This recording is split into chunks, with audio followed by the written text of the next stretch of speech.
una vez. Y Mónica, antes estuvimos nosotros con el libro de Así hablaba Zaratustra, se llama Zaratustra, del Zaratustra de Nietzsche. Ahora entonces, por sugerencia de uno de los compañeros, entonces tomamos esta modalidad de escoger una publicación, una de las ponencias de las que publicamos en ADEPAC. La pasada sesión la tuvo a cargo Eduardo Rodríguez, y fue sobre creatividad y locura. ¿Cómo era que decía? Esa delgada línea. Y es, de alguna manera, el tema es el encuentro de ese par aparentemente opuestos, de mundos tan aparentemente opuestos, pero a la vez tan parecidos, que es el mundo de la creatividad y el de la locura. Te voy a mandar la presentación que hizo Eduardo, con eso entonces te contextualizas un poco también en el desarrollo de este tipo de exposiciones. También te voy a mandar la programación de Juan las Carlos, perdóname. próximas. Sí, dime. La presentación y el texto, o el link. Ah, y también, claro, Sí. tienes toda la razón. Espérate, porque si no, se me pasa. Y un detalle, bobo, pero el libro, es que de pronto no quedó claro, el libro no fue específicamente el Zaratustra de Nietzsche, sino un seminario que dio Jung sobre el Zaratustra de Nietzsche, es el que estábamos leyendo. Exacto, sí. Entonces te voy a mandar también la programación de las próximas presentaciones, que son, por acá las tenía. Sí, el 13 de julio, Juan Carlos; el 27 de julio, Anita; el 10 de agosto, Oscar; el 24 de agosto, Ángela; y el 7 de septiembre, Fernando. Entonces, pues, yo quisiera, como para ambientar un poco a Mónica, que hagamos una ligera presentación, así sea de nombre y ocupación de cada uno de nosotros. Anita, si quieres. Bueno, Mónica, bienvenida. Un gusto tenerte en el grupo y reforzar el componente femenino. Dani, que nos pasa o si no nos pasa lo de la lectura que va a exponer Juan Carlos. Es cierto. Soy Rico, hago parte del grupo, de este grupo concreto, como 3 años, ¿no? Tenemos las fotos, y de los grupos de estudio, 16 años, algo así. Ocupación o desocupación, yo soy pensionada de la Universidad Nacional, fui socióloga y ahora funjo de junguiana. Eduardo. Hola, Mónica, buenas tardes. Yo soy psicólogo, trabajé casi toda mi vida en el sector organizacional, pero desde esas épocas tocaba muy puntualmente a Jung, que me atraía. Ya cuando me pensioné por diversas circunstancias, conocí a Juan Carlos y el proyecto que tenía Juan Carlos y estos seminarios, y desde entonces he estado en este proceso, aprendiendo. Gracias, Anita, gracias, Eduardo. Fernando, ¿cómo has estado? No está oyendo. Ahí ya conectó. Listo. Hola, Fernando. Hola, ¿cómo están? Como bien, Hola, gracias. ¿Cómo vas tú? ¿Qué ha habido de nuevo, Fernando? Qué gusto verlos. Bien, afortunadamente muy bien, gracias. Listo, Fernando, estamos haciendo como una ligera presentacioncita para ambientar a Mónica, que nos está acompañando a partir de hoy. Entonces, íbamos en Eduardo, si quieres, Oscar. Mónica, bienvenida. Yo soy ingeniero y también algo interesado en Jung.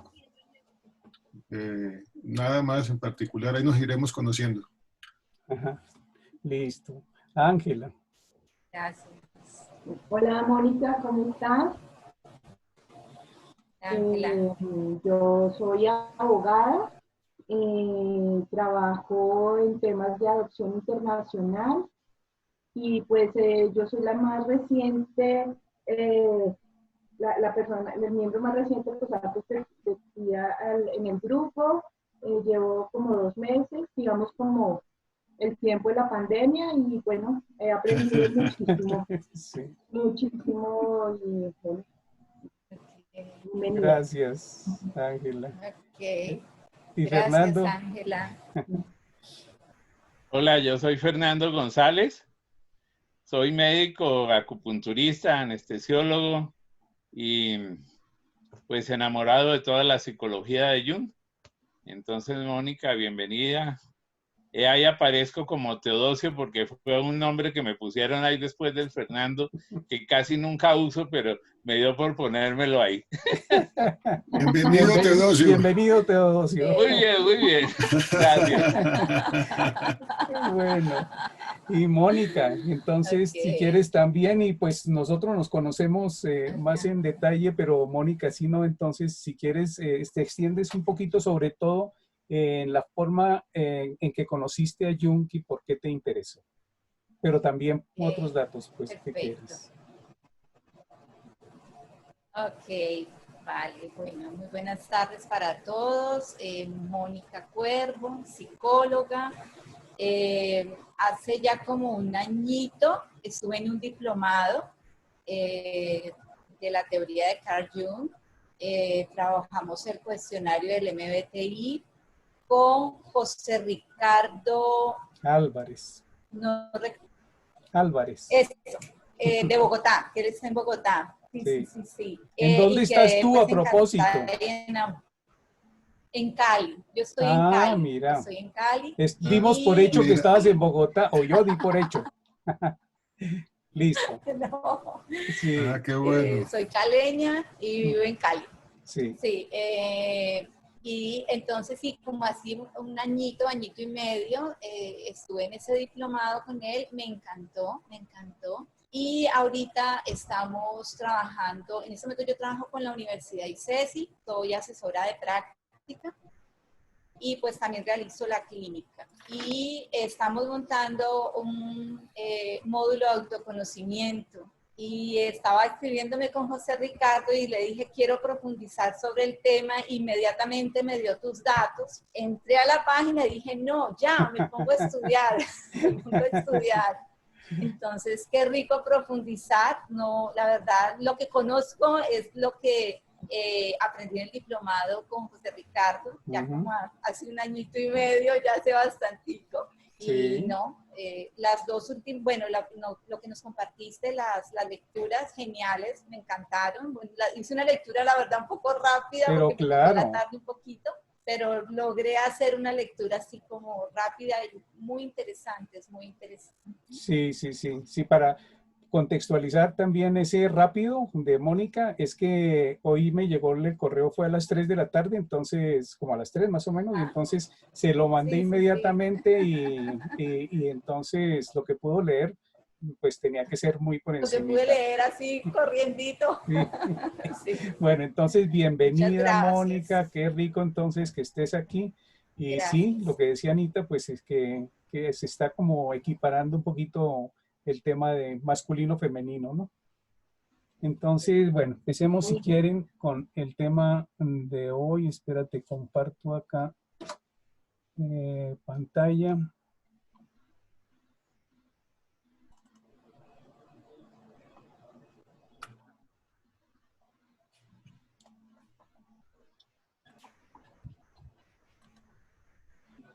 ¿Ahí están viéndolo bien? Sí. Bueno, ok, este libro de Adicción a la Perfección de Mario Goodman lo releí porque en este momento tengo varias pacientes con trastornos alimenticios que se han agudizado precisamente por todo el encierro de la pandemia. La presentación se basa en el libro, pero también en 5 entrevistas tomadas de distintos libros que ella ha escrito. No siempre ella es la autora, a veces son las entrevistadoras. No fue una tarea fácil el haber hecho esa síntesis, esa reseña del libro de ella, porque Goodman es muy buena, pero es una autora muy intuitiva. Y con Mónica debe tener ahí presente lo de las funciones psicológicas. Ella es intuición y por lo pues, en general va acompañada a ser personas muy poco sistemáticas. Jung, que por ejemplo era intuitivo pensamiento, afortunadamente la siguiente era pensamiento, y por eso entonces logra como un cierto orden, pero si uno va a ver los libros de Jung, todas las ideas están muy dispersas y así son las de Marion Goodman. Ella suelta las ideas en una forma muy desorganizadas y fue necesario realmente una labor de tipo pensamiento, tratar de darles un orden, y no estoy muy seguro de haberlo conseguido. Pero pero me parece extraordinaria digamos que la óptica de ella. Como menciona en el artículo, me parece que ella es un caso paradigmático de lo que se llama una terapeuta curadora herida. Por ese hecho de haber sufrido ella anorexia a los 20 años, antes de toda su formación como analista junguiana, y eso le permite saber bastante lo que sufren sus pacientes en carne propia. Digamos que hace poco di una charla para el Instituto Eleusis, y entonces era precisamente del terapeuta como curador herido, y ahí mencionaba yo cómo no es necesario que uno haya experimentado el mismo tipo de heridas de los pacientes, pero que por supuesto si uno ha tenido la misma enfermedad, pues tiene más herramientas terapéuticas también para ayudarlo, ¿no? Aunque los trastornos alimenticios afectan a hombres y mujeres, el libro está claramente dirigido a las mujeres. Digamos que la relación es más o menos de 1 a 9, ¿sí? Un hombre por cada 9 mujeres que sufren estos trastornos alimenticios. Goodman se concentra en el proceso terapéutico de mujeres cuyo complejo con la comida está ligado a la relación que tuvieron con la madre, pero un tipo de madres especiales, y son madres conectadas con la unilateralidad del principio masculino. Y es que recordemos que la psicología junguiana plantea que así como los hombres tenemos un yo masculino, pero llevamos dentro de nosotros, en nuestro inconsciente, nuestra propia feminidad interior, que es la llamada ánima. Las mujeres tienen un yo femenino, pero llevan dentro de sí su propia masculinidad interior, que es el animus. Ahora, un buen desarrollo de la personalidad en la mujer integraría armónicamente los polos opuestos de lo masculino y lo femenino. Pero la realidad es que los valores de la sociedad occidental han priorizado lo masculino, definitivamente, caracterizado por un predominio de la razón, una ética del trabajo y unos patrones de perfección. En otras palabras, la sociedad se ha ido masculinizando paulatinamente. Robert Johnson, que es un analista norteamericano ya fallecido hace como unos 3 años, lo manifestaba así en su libro Chi. Dice, a la mujer también se le enseñó la idealización de los valores masculinos a expensas del lado femenino de la vida. Muchas mujeres sintieron que ser femeninas era entrar en un segundo lugar. A las mujeres se las entrenó para considerar que solo tienen valor las actividades masculinas, el raciocinio, el poder y las hazañas. Así, la mujer occidental se encuentra ante el mismo dilema psicológico del hombre occidental, y es que desarrolla un dominio unilateral y competitivo de las cualidades masculinas a expensas de su faceta femenina. Digamos que leyendo a la Goodman, como que no lo amplía suficientemente esta polarización, pero me acordé inmediatamente de esta cita que fue tomada de un libro que escribimos con Anita cuando esté trabajando en la Javeriana, un libro sobre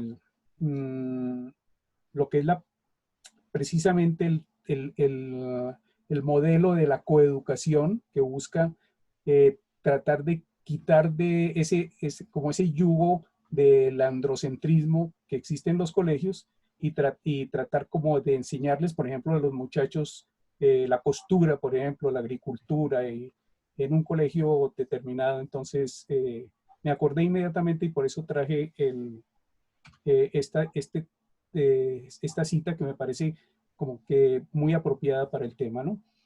Y esto sucede en el caso de las mujeres madres con trastornos alimenticios, en las que se descubre que se volcaron sobre su polo masculino. Y eso las llevó a conducir sus hogares con valores en los que primaba el orden, la ambición y el éxito en la vida. Creo que ahí es donde menciona en el libro ella que son personas que son las mujeres las que llevan los pantalones en sus respectivos hogares. Y ese énfasis en el polo masculino pues había hecho que estas madres descuidaran valores femeninos como el erotismo, la capacidad relacional y la subjetividad. Por eso no transmiten a sus hijas la alegría de vivir, la fe en su ser y la confianza en la vida. Y todo lo reducían a una gran responsabilidad, una exigencia hacia la perfección y a la vez no podían dejar de tener un sentimiento de culpa por la desilusión de no haber logrado conectarse suficientemente con su polo femenino. Ahora, vamos al caso concreto de los trastornos alimenticios, y es que en el síndrome de obesidad, anorexia, bulimia, el complejo materno es activado negativamente. Es frecuente que las madres hayan sentido rechazo por sus propios cuerpos y ese conflicto no resuelto lo hayan transferido a sus hijas, quienes internalizan aspectos relacionados con ese rechazo, como son la baja autoestima, la pobre relación con sus propios cuerpos y la difícil actitud hacia la comida. Y algo seguro es que la madre negativa no quiere que la hija desarrolle la creatividad. Y las hijas, al no estar seguras con su propio cuerpo, tienden a alejarse de sus percepciones corporales y a recluirse en su mente. Pero las percepciones mentales resultantes pues permanecen incorpóreas, es decir, no son realmente percepciones sentidas y vividas en el cuerpo. Cuando se genera esta relación malsana, madre e hija pueden tener vínculos cercanos, pero compartirán lo que se llama un complejo materno negativo. Ambas estarán aterradas por el animus negativo, dice la Woodman, que es ese hombre interior instintivo e inconsciente, aislado de la vida. Yo diría aislante de la vida, ¿no? Ese es el demonio que los terapeutas intentamos descubrir en psicoterapia. La paciente puede creer que se ha convertido en una persona muy independiente cuando de hecho está solamente poseída por ese ánimo, por ese masculino interno. Y se convierte entonces en la parodia de un hombre que lejos de sentirse autónoma, esa hija se enfrenta a la madre y luego a ella misma y a su propia naturaleza femenina. Y eso tiene serias consecuencias en las hijas. Una de ellas es que la sexualidad de la hija queda un poco lisiada si una madre no ha demostrado amar el cuerpo de la niña desde pequeña. A mí me impactó mucho esta parte porque me doy cuenta de cómo a veces sucede, y es que las mamás no aceptan a su hija en su integridad, ¿sí? Con el popó, con sus orines, con sus vómitos, ¿sí? Son demasiado como asépticas y eso es una forma de no aceptarla integralmente a la niña. Y el resultado es que algunas tratan de encontrar su feminidad en una relación lesbiana Es decir, buscar la mamá que no tuvieron en una mujer adulta.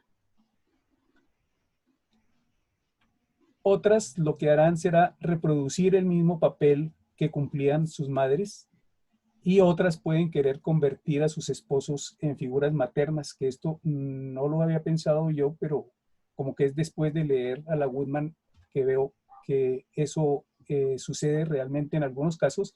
Ella menciona que en una encuesta se preguntó a las mujeres si preferían hacer el amor o ser abrazadas, y el 70% dijo que querían ser abrazadas por sus maridos. No menciona en qué momento se hacen, ni absolutamente ningún otro dato de muestreo ni nada.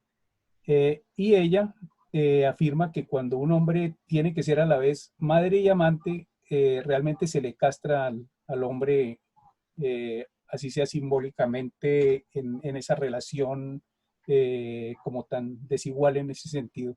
Y otro descubrimiento es que al no tener ningún contacto real con lo femenino, la necesidad de reconocimiento del cuerpo femenino hace que aparezcan sueños de lesbianismo. Es bastante frecuente esto.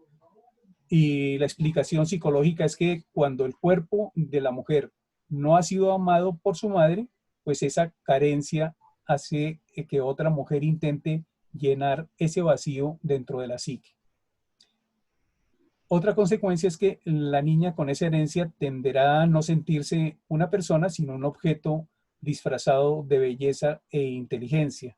Y ahí viene como esa cosificación de las hijas.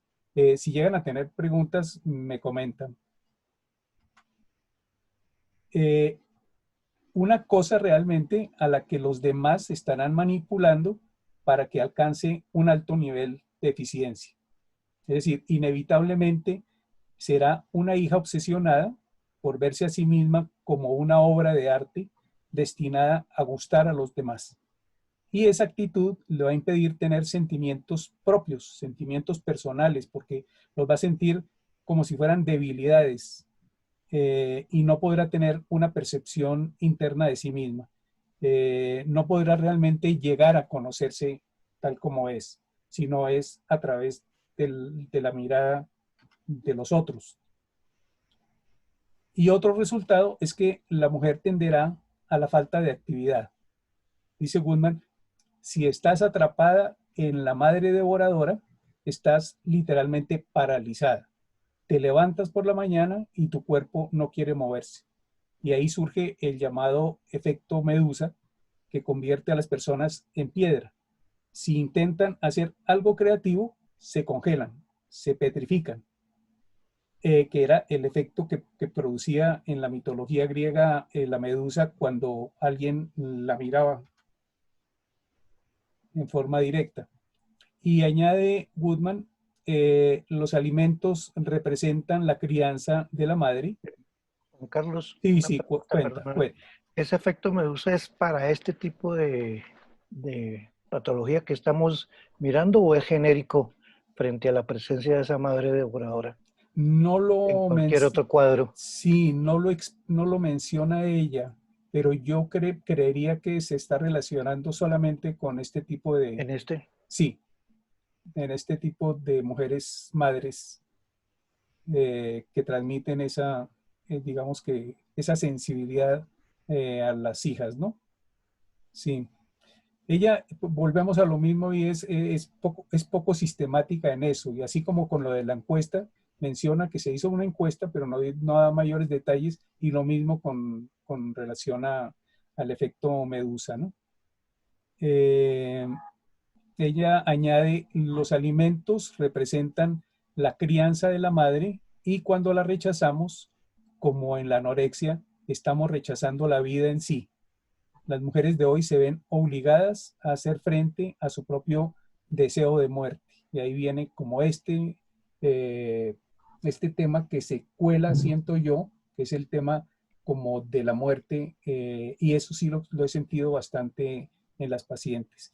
Es que existe una ambivalencia con respecto a la comida, y es por esa carencia de no haber tenido una buena madre. El exceso gastronómico en las niñas es magnético, porque parece prometer sin cumplir la presencia de una madre cariñosa incorporada. Y es traumático para la niña entender que su madre real no fue capaz de darle un alimento sano. Y esto me han dicho las pacientes que es simbólicamente muy fuerte, esto que sigue, y es que el exceso de comida tendrá algo que ver con engullirse a la madre, y el ritual de vómito tendrá que ver con una negación a mantener a la madre en el estómago. Mejor dicho, es algo que sí desde hace mucho tiempo se ha sabido, y es esa conexión que hay entre las personas, las mujeres, las niñas con problemas alimenticios en relación con la madre. Sí, eso sí se sabía desde hace mucho, en especial con las anoréxicas. Sí, ahorita vamos a mirar esa diferenciación.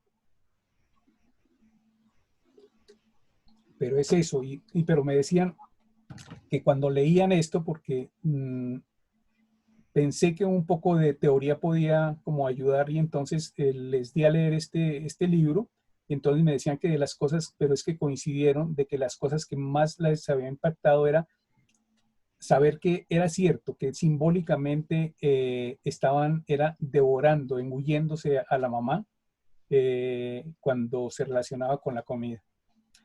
Y viene el tema de la adicción, y es que algo común en estas personas es que no pueden controlar su comportamiento compulsivo, ya que la voluntad les dura pues muy poco. Adicionalmente, la soledad afectiva constituye un componente fundamental en los síndromes compulsivos. Y algo muy paradójico es que muchas pacientes son a la vez gordas y delgadas. Me llamó la atención esto también porque me doy cuenta que es cierto. Y es ¿por qué? Porque comen lo suficiente como para estar clasificada como gordas, pero debido al ritual del vaciado, sobre todo cuando hay bulimia, se mantienen delgadas. Es una forma de encarar la paradoja de estar llenas y vacías simultáneamente. Y aquí influye un aspecto cultural, porque en Occidente sí es cierto que la gordura tiene una valoración negativa, por lo que la neurosis golpea donde más le duele a la mujer, que es en el corazón del yo femenino, ¿sí? Es en su autovaloración. Neurosis aquí en lo junguiano es entendida como una división interna, ¿sí? Un conflicto interno entre dos fuerzas que se oponen, ¿sí? Muchas veces entre dos estilos de vida, por ejemplo.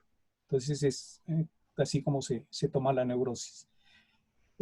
Existe un modelo ideal de belleza enfermizo impuesto por la sociedad y el mercado, en el que las mujeres perfectas tienen estándares con índices de masa corporal que están siempre por debajo de lo saludable.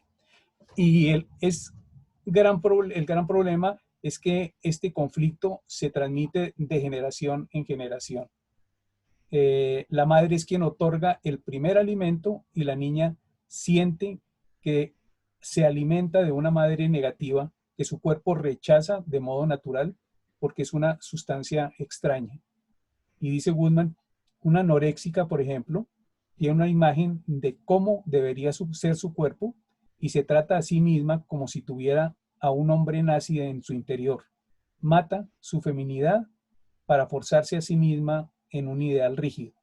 Le aterroriza quedarse sola, y la única realidad que entiende es complacer a las otras personas. No solamente a los hombres, sino en general a quienes la rodean, ¿no? Hombres y mujeres. Pero si tienen hijos, los tratará igual que la trataron a ella, así que crían a sus hijos de la misma manera. Lo peor es que sabe que todo está mal y que no es feliz, pero no tiene otro modelo, por lo que el patrón se repite una y otra vez. Y es, por supuesto, muy diferente a los hogares en los que haya madres que hayan podido amarse a sí mismas, ¿no? Y ahora, el tema central del libro, el de la adicción a la perfección en todos los campos que afecta a este tipo de pacientes, se basa en un postulado propuesto por Jung, que yo sepa es el único sitio en donde lo menciona, pero me doy cuenta cómo la Goodman sabe atrapar esta formulación y lo aplica a sus pacientes y hace todo, escribe todo un libro, no solamente un libro, sino varios textos sobre exactamente este planteamiento. Y es que cuanto más se inclina el ideal femenino en la dirección de lo masculino, más poder pierde la mujer para comprender la lucha por la perfección y surge un ideal típicamente masculino. Ningún camino conduce más allá de la perfección en el futuro. Solo hay un retorno, un derrumbe de lo ideal, que habría sido fácilmente evitado prestando atención al ideal femenino de la perfección. Luego se contradice un poco con esto de la perfección, porque aquí menciona que parecería como si existe realmente una perfección femenina. Pero luego él va a decir en otra obra, esto es de Ayón. Esta primera creo que es en respuesta a Job, ¿sí? Que parecería el de Job. La primera cita, esta de que cuanto más se inclina el ideal, que me extrañó porque eso sí, nosotros lo leímos aquí en este grupo, pero no me acordaba yo haber leído esta parte porque parecería como si no tuviera nada que ver con el resto del tema. Y este segundo sí es de Ayón, en donde dice, el individuo puede esforzarse por la perfección, pero debe sufrir por lo opuesto de sus Juan intenciones. Carlos, Sí, Juan Carlos, qué pena lo interrumpo. Sí, Mónica está escribiendo que se salió porque que se le ha entrado otra vez, por favor. Ay, sí, tienes razón. Ya, listo. A ver, esperemos entonces. Sí, a mí me extrañó porque pues lo leímos con mucho detenimiento y esta cita no me acordaba de haberla leído. Gracias. Sí, tampoco no me sonó. Sí. Y Voy a como dice, confirmarlo, ¿no? Sí, la página de pronto se aparece. No, es que no, ella tampoco. ¿No? No, es que ella es muy poco rigurosa. Por eso Volvámoslo a leer, como es fue un libro fácil de leer. Sí, de pronto. A ver, esperemos a ver si. Qué pena, me quedé sin internet. Estoy con el internet inestable y por eso desaparecí. Sí, Listo, gracias. listo. Oíme, y ahora, Ángela. Yo estoy aquí. ¿Sí? Lo que pasa es que la Ya. cámara no me está funcionando, pero aquí Ya. estoy. Listo, bueno. Que no me pasara lo mismo que Mónica, que no me ha fijado. Sí. Bueno, entonces íbamos en esta segunda cita en donde él dice que el individuo puede esforzarse por la perfección, pero debe sufrir por lo opuesto de sus intenciones en atención a la plenitud. ¿Esto qué significa?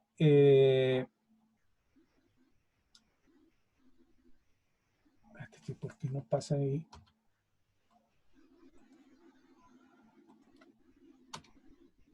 Ya.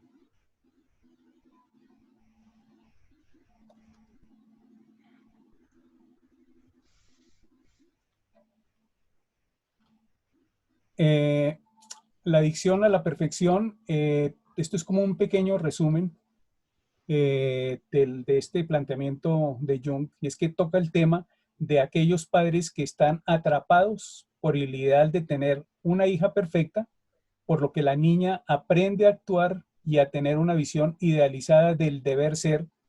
Todo lo que no encaja con ese ideal, entonces tiene que ser rechazado.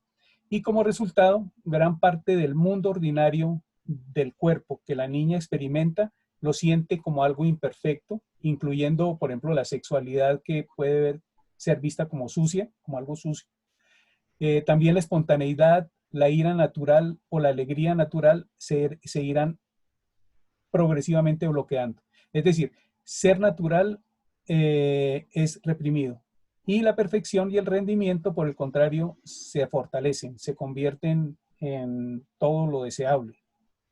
Juan Carlos, Sí, podríamos volver un momentico a las citas de Jung, que tal como dice Juan Carlos, cuando yo leí esa primera cita que toma de Job, me sí, pareció un poco extraña por lo que hemos venido trabajando de él, ¿cierto? Pareciera que ahí está contraponiendo al ideal de la masculino de la perfección y el ideal femenino de la perfección.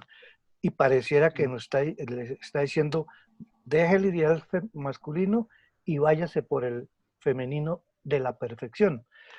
Pero él va a decir más adelante que la perfección es imposible para los humanos y solo es una virtud de los dioses. sí, Por eso la búsqueda de la perfección genera frustración. Y exacto. entonces, pero sí me pareció como interesante, pues la cita suelta confunde, pero Claro, ya el texto, cuando diferencia entre perfección y plenitud, sí. se trata de buscar la plenitud y no la perfección. Y la plenitud, pues es, fíjate que es la finalidad en últimas del proceso de Sí, desarrollo interior, ¿sí? Es la totalidad misma. A eso es que el ser humano puede correcto. apuntarle, no a la perfección, por lo que esa es solamente exclusiva de los De los dioses, dioses. ¿no? Sí, Y esa es una de las exigencias de nuestra cultura, ¿no? La búsqueda de la perfección. No claro. solamente la perfección corporal, física, sino en todo sentido, ¿no? Mm, En, sí, en sí, yo no todo, sé si, cualquier ser humano ujú. se exige ser perfecto. Está aceptado y muy valorado culturalmente, ¿no? Sí. Muchos papás les obligan, y no solamente a las hijas, ¿no? A los hijos también se les obliga. Hay un libro muy interesante, yo no sé si al fin terminé incluyendo aquí algo sobre este tema, y es un junguiano austríaco que se llama Whitman, que tiene un libro que se tradujo al español hace bastante ya, que se llama El retorno de la diosa, y va en la misma línea de Marion Woodman. ¿Sí? Y es interesante porque es escrito por un hombre y tiene entonces unas perspectivas, una mirada un poco diferente, pero va en la misma línea y es ese androcentrismo que se ha apoderado de nuestra cultura, ¿no? No, acá Entonces, yo sí, tengo una pregunta sí, que es aquí en esta página, en esta filmina, cuando dice, toca el tema de aquellos padres que están atrapados por el ideal de tener una hija perfecta. Mi pregunta ¿incluye padre y madre?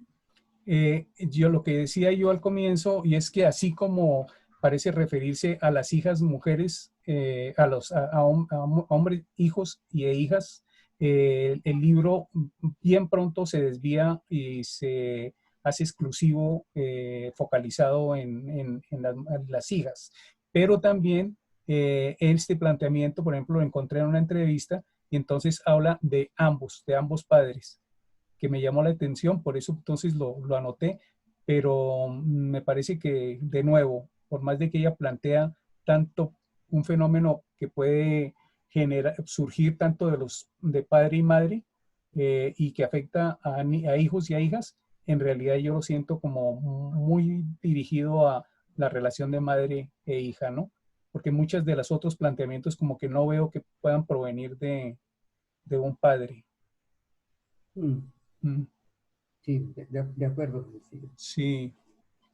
Juan Carlos pensaba menos que ese padre, el padre masculino, tuviera una de las características que citabas antes de la mujer que, que le traslada a la hija todo ese drama interior que tiene la relación con la madre negativa, pero que ella lo vive y busca un esposo, lo que él decía es así como femenino Sí, como una madre, ¿no? Que como una buscara madre, un hombre que fuera, un hombre que fuera bien madre. Sí, casi que un padre vacío, por decirlo de alguna manera, para que la madre eh, imponga ese ideal a la hija. sí, sí. Y yo no sé, hilando delgadito, pues bien podría ver uno que uno teniendo un ánima muy desarrollada, bien puede generar quizás unos fenómenos como este, por ejemplo, de la limpieza exagerada con los hijos que haga que los niños sientan que no se les está aceptando sus orines, sí, que no, su cuerpo con todo lo que implica el cuerpo de suciedad y de limpieza simultáneamente, ¿no? Bueno, entonces,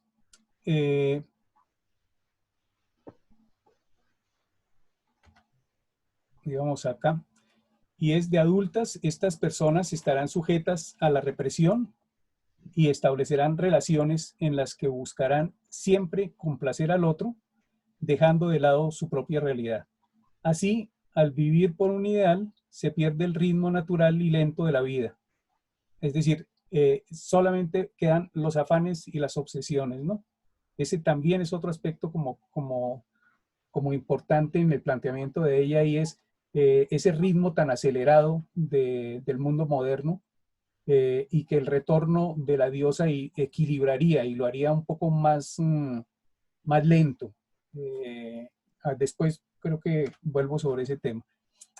Y afirma Woodman que la adicción puede ser vista como una guerra civil interna, que el principal signo de afán de la perfección es la adicción, y aquí entramos ya al tema concreto de lo que son no solamente algunos tipos de adicción de comida, sino también se puede generalizar a otro tipo de adicciones, que hay adicción cuando toda la energía psíquica es enfocada sobre una sola área de la personalidad con exclusión de las restantes.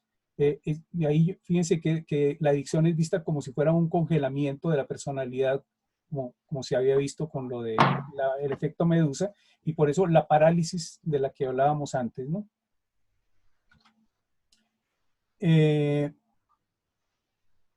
La adicción por la perfección es una obsesión suicida. Moverse hacia la perfección es alejarse de la vida. Y esto es lo más terrible que uno ve en este tipo de pacientes, y es que el esfuerzo de una mujer obesa o anoréxica está empeñado en un objetivo que busca la eliminación final de ella misma. Sí, es una mirada como muy obsesionada con el tema de la muerte. Por eso las fuerzas creativas no pueden manifestarse libremente. Uno diría, digamos que esa obsesión por la muerte como que no permite que haya procesos creativos. Y por eso uno como terapeuta pues busca tanto que se conecten las pacientes con el tema de la creatividad.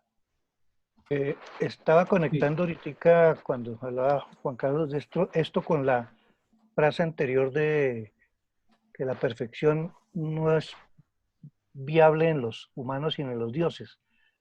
Si la perfección, si la adicción busca la perfección, busca la inviabilidad, busca hacerse inviable. Por eso es suicida, porque al principio no entendía por qué esa obsesión suicida, ¿de dónde emerge? Pues claro, porque está buscando el imposible, ¿no? La inviabilidad, sí, lo imposible. Claro, claro. O lo inviable, que es lo inviable es la muerte. Sí. Claro. Sí, tienes razón. Sí. Y también creo que después también se menciona y es mucha frustración. Sí. Sí, en medio de esto, ¿no?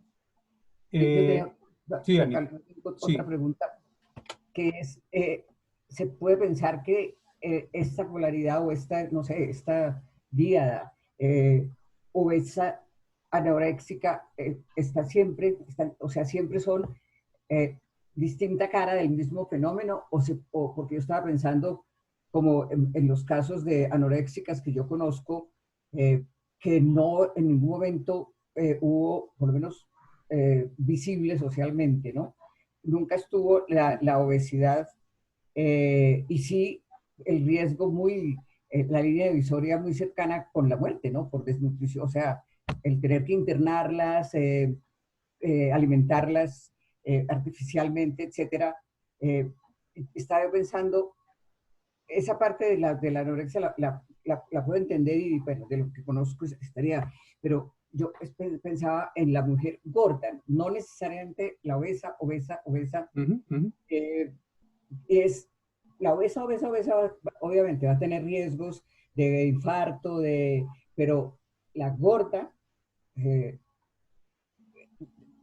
necesariamente, o sea, no le veo el riesgo de muerte como tal y es estarían siempre presentes las dos caras, la anorexia y la obesidad. Pues están muy relacionadas y muchas veces pueden estar las dos. Mejor dicho, voy a adelantarme aquí para que veamos esto, mira, a ver si ayuda de alguna manera esto. Y es la diferencia entre anorexia y bulimia está en la forma en que la persona afectada se comporta ante la comida. A veces se sufren de ambos trastornos, ya sea de manera sucesiva o alternada. Digamos que de manera sucesiva el mismo día o alternándolos en diferentes días, ¿no? La anorexia se caracteriza por un miedo a engordar, acompañado por la sensación de verse y sentirse gorda, por lo que la persona deja de comer. Para mí es mucho más grave la anorexia, porque son las personas que van perdiendo peso y llega al estado muy cercano a la muerte, ¿sí? Cuando están en procesos terapéuticos y fallecen efectivamente. Y lo que tú dices, y es, las obesas no tienen tanto problema.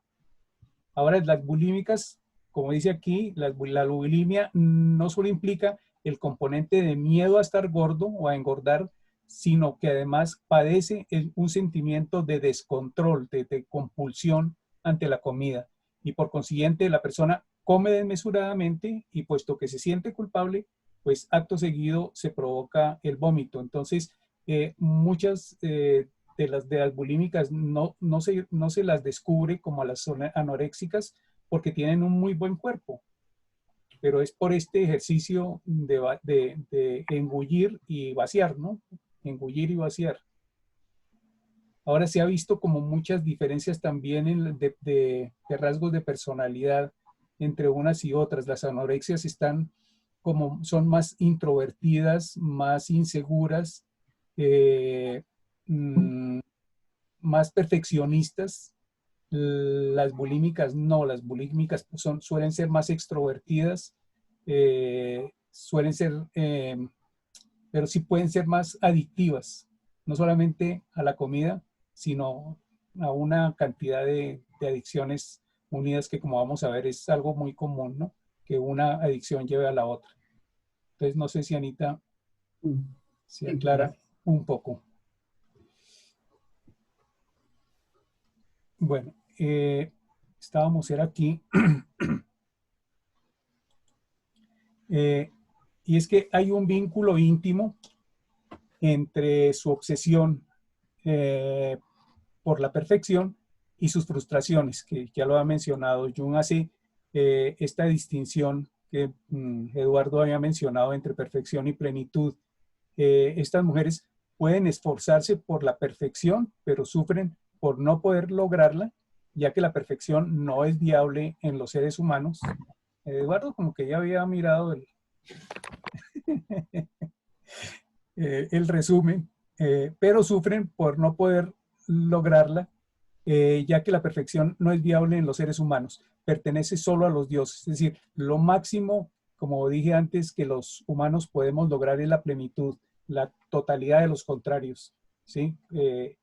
La conciliación entre femenino y masculino, bondad y maldad, etcétera, ¿no? La energía que conduce hacia la muerte es la energía de la madre negativa. Cualquier intento para darle un significado a su vida se convierte en una traición a esa madre. Y llegar a ser humana sería defraudar a una madre. Esto también les ha golpeado mucho. Lo sienten muy visceralmente y es llegar a ser humana sería defraudar a una madre que ha hecho todo lo necesario por lograr que su hija sea una mujer exitosa en términos definidos por la madre, ¿no?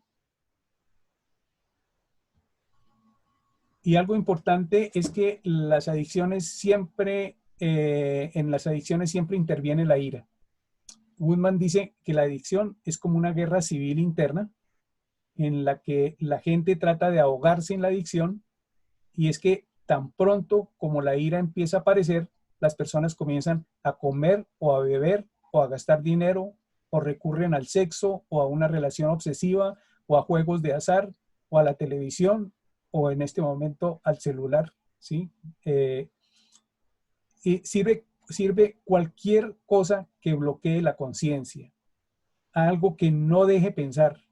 Y es que la sustancia adictiva actúa como un soporífero que gradualmente va hundiendo a la persona paulatinamente en la inconsciencia. Y es bastante común ver que a veces se sustituye una adicción por la otra. Ella pone el caso de los miembros de Alcohólicos Anónimos que permanecen sobrios, pero siempre y cuando sean adictos al trabajo. Y otras veces suman unas adicciones a otras. Yo tengo algunas pacienticas que tienen la adicción a la perfección, la adicción a la comida, la adicción a la bebida. Y con la pandemia se ha exacerbado muchísimo esto y uno pues ve que hay razones apenas lógicos, ¿no? Ahora, ella hace un nexo muy interesante entre cuerpo y espíritu, o sea, entre comida y alcohol. Y en estas mujeres suele haber un profundo rechazo del cuerpo, o sea, de la materia. Y dice Goodman, estamos viendo hoy en día un aumento en los trastornos de la alimentación, como la anorexia y la bulimia, porque las mujeres están más lejos de sus cuerpos que nunca. Y eso engendra una profunda rabia interior. A menudo se encuentra un síndrome que incluye obesidad, alcoholismo y espiritualidad. Esto es bien interesante, ¿sí? Es importante descubrir qué significa simbólicamente la sustancia adictiva, ya que las sustancias tienen diferentes significados. La comida simboliza el cuerpo y hace que las personas se sientan como muy terrenales. Por el contrario, el alcohol simboliza el espíritu, o sea, la búsqueda de la luz, y hace que las personas se sientan espirituales. La unión entre obesidad, alcohol y espiritualidad se explica porque la persona obesa se siente tan sumida en la materia que anhela el espíritu. Y el alcohol simboliza ese anhelo. Es decir, se comete el error de concretar esa búsqueda en el alcohol. Y dice Goodman, tal vez si esa persona entendiera lo que anhela, podría entrar en el reino de la imagen, el reino del alma, y algo muy diferente podría suceder. Recordemos que al alcohol se le llama también bebida espirituosa, y es que la intoxicación y la experiencia trascendente con el Dios han estado íntimamente conectados. Hay que pensar en el simbolismo en la misa cristiana, donde el vino se convierte en la sangre de Dios y el pan en el cuerpo de Dios, lo cual representa el espíritu y la materia. Y aún en quienes no tienen una mirada religiosa, parecería como si lo espiritual se transfiriera a lo material. Pueden pensar que es comida lo que desean cuando en realidad se sienten hambrientos, pero dice Goodman, es el alma la que se muere de hambre, no el cuerpo. Debo decir, Juan Carlos, o sea que opera la comida en lo real o la bebida, el alcohol en lo real y en lo simbólico, ¿cierto? El adicto cree resolver esa petición del alma, por decirlo de alguna manera, en el objeto físico, comiendo, cuando debe resolverlo es en el objeto simbólico, o sea, la comida como símbolo.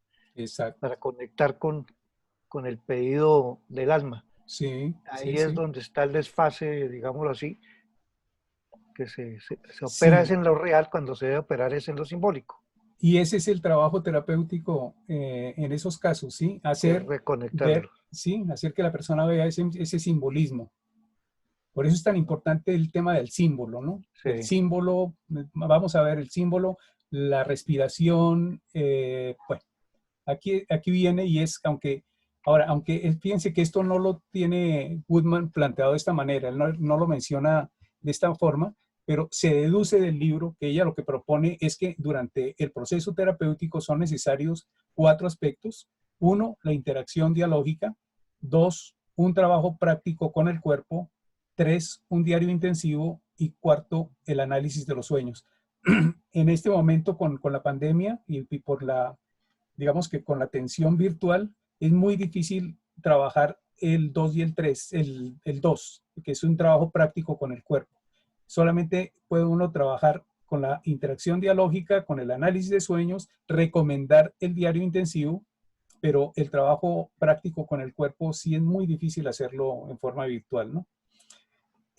Acerca de la interacción dialógica, el analista se convierte, terapeuta pues, en un espejo para reflejar al paciente lo que el cuerpo está diciendo y lo que permanece en silencio.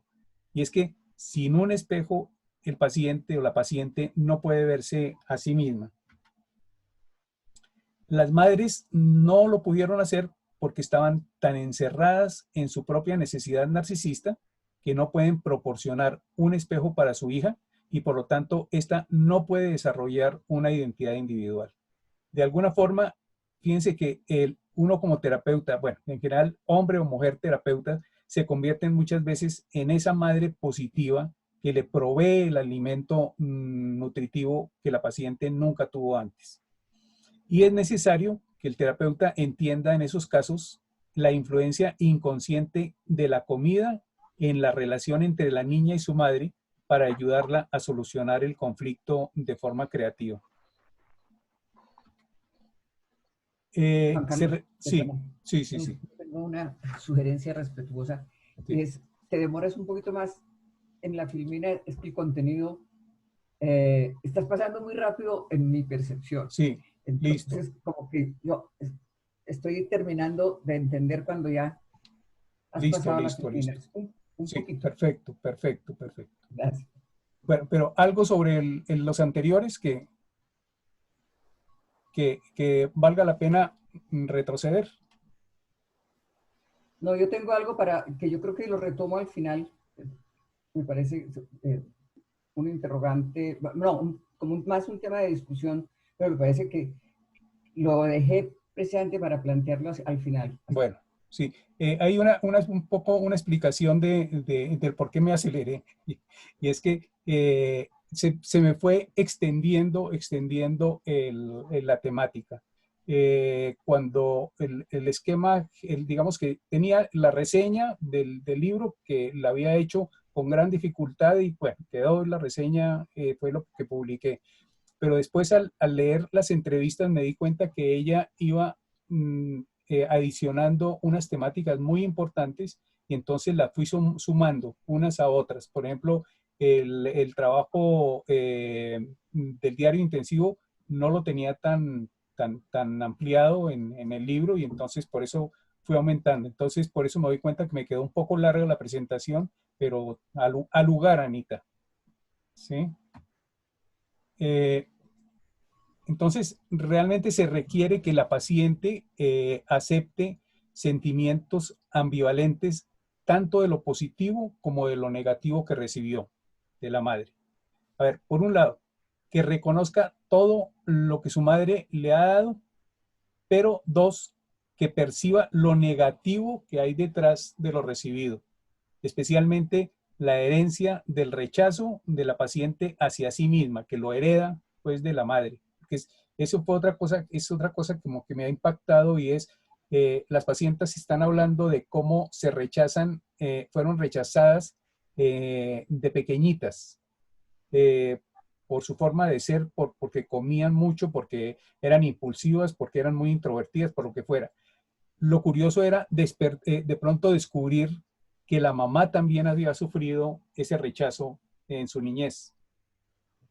Entonces, hace parte de esa cadena, ¿no? de complejos negativos maternos, ¿no? Juan Carlos, ahí, sí. A propósito de eso, tengo una pregunta. ¿En alguna oportunidad, o mejor, ha tenido alguna vez la oportunidad de tratar a la persona que tiene el problema de la anorexia y a la mamá? sea, ¿las ha confrontado? ¿Ha habido alguna posibilidad de corroborar algo de de este planteamiento o no? No, no, Oscar. Por un lado, porque no es lo que como solemos trabajar los junguianos, que es en una forma bastante individual. Las he trabajado, digamos que eso es sobre todo del enfoque vincular que suelen integrar a la familia completa. He trabajado mucho es cuando trabajaba yo antes con adolescentes. Entonces sí trabajaba con madre e hija, pero nunca tuve la oportunidad de trabajar problemas de trastorno alimenticio. ¿Sí? Una pregunta relacionada con esta que acabo de hacer es, entonces uno podría pensar que lo que se está enunciando ahí realmente es, o sea, todo lo que se dice acerca de la mamá es la visión de la anoréxica. Sí. Es la visión que tiene la persona anoréxica, o en este caso la mujer anoréxica, de la mamá. Pero podría que no necesariamente ser así. Podría, no sé, se me Sí, ocurre. sí, sí, sí. Podría ser simplemente que ella haya creado Fue lo que eso. percibió. Sí, sí. Vivió así a la mamá, ¿no? Vivió así a la mamá. Y ya sabemos cómo los distintos hijos viven a los papás de distintas formas, ¿no? Ujú. Parece como si tuvieran distintos papás porque tienen una visión completamente diferente dependiendo de cómo hayan vivido a esos papás, ¿no? Sí. Juan Carlos, siguiendo con la idea de Oscar, ¿ese diálogo madre-hija es pertinente? Es decir, que la hija en proceso terapéutico devele esos fantasmas que tiene con la madre. Buenísima la pregunta porque sí, curiosamente, y eso no es que lo diga ella, sino son cosas que como que he experimentado yo y les he propuesto que hablen con las mamás. Sobre todo ha habido como muy buena aceptación de las mamás de hablar cómo vivieron el desarrollo de las hijas, y ha sido absolutamente transformador.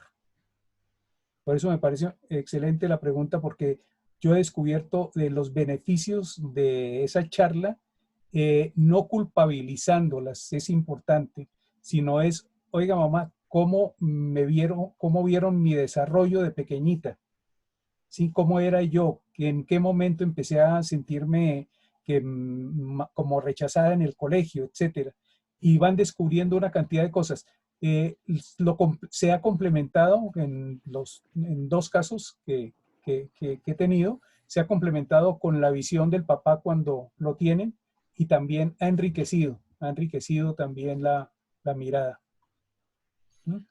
Habría la posibilidad, Juan Carlos, de que, por supuesto que la mamá como individuo ejerce una gran influencia, pero existiría la posibilidad de que hubiese algo así como un modelo madre en la familia, que sea más bien es el que se percibe, o sea, como la relación, no sé si lo puedo explicar bien, pero como que, más que la mujer mamá, como el símbolo mamá dentro de la familia, influye más que No, la mamá misma. no, ese sí no, sabes que no he visto yo que suceda eso como una transmisión de un complejo materno familiar. No, es casi siempre personal, de la madre a la hija. Y ¿Sí? una última pregunta, solo por curiosidad, ¿hay algo repetitivo en el orden que tiene la mujer anoréxica o la hija anoréxica en la familia, la primera, la segunda, la última, o es totalmente aleatorio? No, es como aleatorio, ¿sabes? Eso sí, pero claro que yo no es que haya atendido muchísimas, como puede tener la visión un especialista en trastornos alimenticios como los hay, ¿sí? Ahí hay una cosa bien curiosa, y es el cómo que uno dice, pero ¿de dónde surge el que en un momento dado lleguen un mismo tipo de pacientes con unas problemáticas parecidas a la vida de un terapeuta? Es rarísimo, rarísimo, ¿sí? Hubo un momento, por ejemplo, en donde tuve muchas pacientes abusadas, abusadas de pequeñitas, abusadas sexualmente. Otro momento ético oeste, en donde tengo varias pacientes anoréxicas, con trastornos alimenticios, porque realmente anoréxicas no tengo ninguna, ¿sí? Entonces, es como muy llamativo el qué razón puede haber como para que lleguen en un momento dado varias personas con una misma problemática.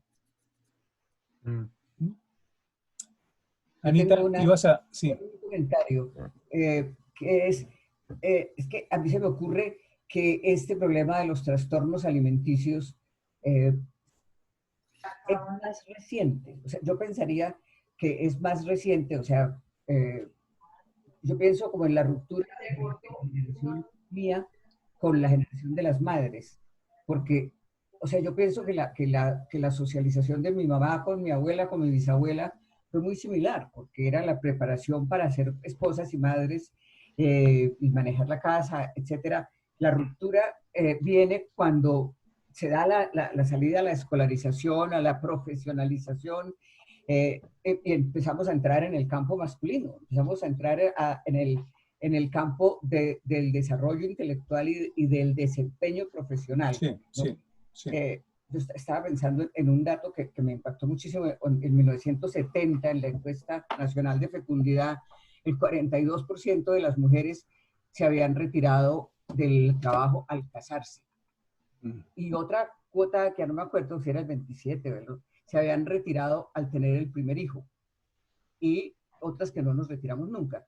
Pero entonces yo pienso, hay otros problemas y esa parte de la relación madre-hija y de la alimentación, etcétera, pues es una cosa como que yo pienso que uno no alcanza a conmensurar lo que significa esa relación uterina, alimenticia, bueno, que es insustituible a nivel del padre, de la figura masculina como tal. Pero se me ocurre ahorita, oyendo las inquietudes de los compañeros, tiene que ser un fenómeno, pues yo diría, bueno, de 50 años, pero que se ha ido incrementando porque cada vez más las mujeres o quieren trabajar o les toca, ¿no? O sea, me casé y no sé, mi ingreso no es adicional, ¿no? Mi ingreso se necesita para sostener la casa de los dos. Y ahí viene toda una parte el peso en Occidente, yo hablo de Occidente siempre, que es del cuerpo, ¿no? Esa filmina que tú tienes con las mujeres en los 50 y las mujeres en el 2020 es absolutamente válida, ¿no?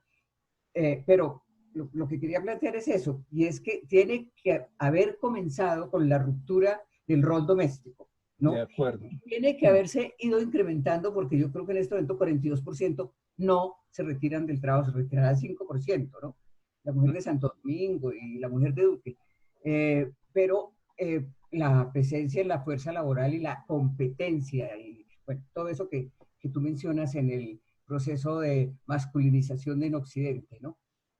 Sí, no, y completamente de acuerdo, y es un fenómeno relativamente reciente, pero sí se ha ido incrementando cada vez más, ¿no?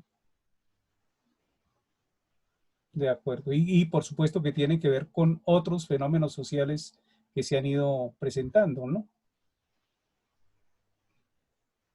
Bueno, una vez distinguido terapéuticamente qué era lo sano y qué era lo destructivo en su herencia, tiene luego que perdonarse a ella misma por ser humana, porque es que porque serlo es tener muchas fallas, ser humana es tener muchas fallas, y al perdonarse podrá perdonar a la madre.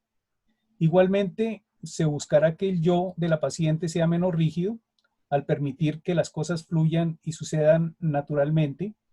La gran paradoja que muchas de estas mujeres no pueden entender es que entre más fuerte sea el yo, más flexible puede ser. ¿Sí? Es quitarles digamos que ese vínculo entre la fortaleza y la rigidez, ¿no? Puede producirse así pero muy lentamente, muy paulatinamente, un desplazamiento gradual desde el autorrechazo hasta la autoestima. Y viene este tema del trabajo con el cuerpo, y es que nuestra cultura presta gran atención al buen estado físico, pero dice Woodman que sin obtener una nueva conciencia del cuerpo, y es necesario entonces que el énfasis en las máquinas de gimnasio, en el jogging, lleven a la persona a una mayor conciencia de su cuerpo. Dice ella, porque las personas pueden hacer ejercicio y solo están alzando sus brazos al aire, pero es necesario que se estén moviendo desde el plexo solar con la respiración. Le da mucha importancia al tema de la respiración para que todo el cuerpo esté volviendo a la vida. Y ahí uno puede hacer nexos también con el trabajo del yoga, ¿no? Algunas personas bailan y es una técnica mecánica. Otras personas bailan y es oración. Lo importante es si la conciencia está dentro o fuera del cuerpo o simplemente está en la cabeza. Woodman dice a sus pacientes que deben dar al cuerpo mínimo 1 hora al día y que realmente lo escuchen. Si usted no se digna dar 1 hora al día, no hay nada, esto me pareció muy curioso, sí, pero es famosa ella por esto que dice, y es, no hay nada que el cuerpo le pueda decir y nada que yo pueda hacer. Y eso se le imagina a uno diciéndolo en la primera sesión, ¿no? Para Woodman se ha perdido el sentido de la unión entre cuerpo y alma.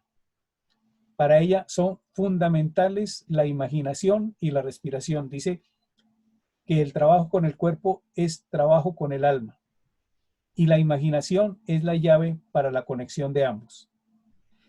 Y que para que tenga poder de curación, una imagen debe ser llevada al cuerpo a través de la respiración. Esta parte, por ejemplo, para mí es muy novedosa, en parte porque yo no la trabajo así, pero me llama la atención. Esto lo puede, yo pienso que puede hacerlo muy bien un intuitivo. Yo, como función principal, pensamiento, cuesta trabajo hacer esa labor con la imaginación, pero me doy cuenta de lo valioso. Yo he hecho como incursiones y me doy cuenta del logro, de los buenos logros que tiene, pero no es fácil, ¿sí? Por eso traje estos ejemplos, ¿sí? Dice ella, una mujer llega a terapia y dice, no puedo llorar. Sin embargo, el terapeuta le pide imaginar un símbolo de su dolor y luego respirar en él y las lágrimas aparecerán. Otra mujer puede decir, no puedo expresar mi ira, pero si se le pide imaginar esa rabia y luego respirar en ella, en muy pocas sesiones podrá estar experimentando su incontrolable rabia. Y recomienda hacer este trabajo acompañado, es decir, es importante hacer este trabajo con alguien, pues dice que puede ser aterrador hacerlo por su propia cuenta. Y añade que el proceso crucial de la curación consiste en que el terapeuta apoye a la paciente a trabajar creativamente con el cuerpo rechazado. Digamos que lo más cercano que yo tengo a este trabajo con la imaginación es las personas cuando llegan con un sentimiento confuso, digamos, llegan de mal humor, porque se despertaron ese día de mal humor y están, pero muy molestos con la vida y no pueden expresar absolutamente cuál es la causa ni nada. Un ejercicio muy práctico es que dibujen, bueno, yo hago una relajación corta, una ligera meditación, y que inmediatamente ellos dibujen ese humor que tienen, ese sentimiento, esa emoción que tienen. En el momento en que lo logran plasmar, ya inmediatamente deja de estarlos afectando internamente y es más manejable el sentimiento y la emoción cuando está plasmada en algo externo. Y lo mismo podría hacerse con una escultura o con el dibujo o con una pintura al óleo, etc. Es lo más cercano y inmediatamente se puede también un poco preguntar y es qué ve en lo que ellos mismos se sorprenden cuando lo han dibujado y pueden ser interpretable las cosas que vean en ese momento, ¿no? Juan Carlos, me Sí, gusta, me parece muy bonita la imagen de respirar en el dolor, respirar en la rabia, porque no es respirar con el dolor, que tenga el dolor y respire con él, sino en él. en él, Y siento que resuena mucho con algunas técnicas de meditación claro. en donde al expirar, la práctica es que en la expiración se bote la tensión. Entonces yo me imaginaba el dolor cabalgando en el aire, saliendo del cuerpo. Ujú. Algo así, me pareció una imagen muy, muy rica en cosas. Sí, de acuerdo. Y por eso traje estos ejemplos, porque me parecen como ilustrativos de cómo puede trabajarlo uno, ¿sí? De esta manera, como lo está planteando ella, ¿no? Con la imaginación y con la respiración también, ¿no? En lugar de ser ignorado, muerto de hambre, atiborrado o embriagado, el cuerpo debe ser atendido. Dice ella, al hacerlo se puede confiar en los propios sentimientos y acciones. El cuerpo se protege y guía. Sus síntomas son las señales que vuelven a conectar a la paciente con su propia alma perdida. Y fíjense que ahí ella lo que está diciendo es que el cuerpo es sabio, el cuerpo tiene una sabiduría y si uno lo sabe leer, va a poder orientarse acerca de qué manera trabajarlo, ¿no? Y otro elemento importante me parece que es, como les había dicho, el símbolo. Jung consideraba que la curación estaba en el símbolo porque es el que une cuerpo, mente y alma a través de la imaginación creativa. En las sesiones prácticas, como las llama ella, se medita sobre los propios símbolos individuales, porque ahí se da uno cuenta de que no son símbolos colectivos, universales, sino que cada paciente tiene que descubrir sus propios símbolos curadores para tratar de llevar armonía a las relaciones entre estos componentes, ¿no? De cuerpo, alma y mente. Y Woodman dice que la enfermedad puede ser una indicación de una emoción bloqueada. Me acordé del libro no sé si ustedes lo conocen, de La enfermedad como camino, porque tiene como elementos de lo que dice ella. Recordó que Jung llamó al cáncer una enfermedad de desesperación y a la artritis una enfermedad de la rabia en silencio. Los problemas de la piel pueden indicar conflictos que están muy cerca de la conciencia, mientras que si el problema es muy profundo y está muy lejos de la conciencia, puede manifestarse en el intestino. No sabía, no había visto yo que Jung lo hubiera planteado de esa manera, pero me parece muy lógico también, ¿no? La conclusión de ella es que si no somos conscientes de lo que sentimos, el cuerpo lo exagera, pues para llamar la atención, ¿no? Gran parte de la propuesta de Woodman va en el sentido de prestar atención a la sabiduría del cuerpo. El cuerpo sabe cómo sanarse si se le da la oportunidad. Lo importante es concentrarse en el proceso. Esto me parece clave y es dejando jugar al inconsciente.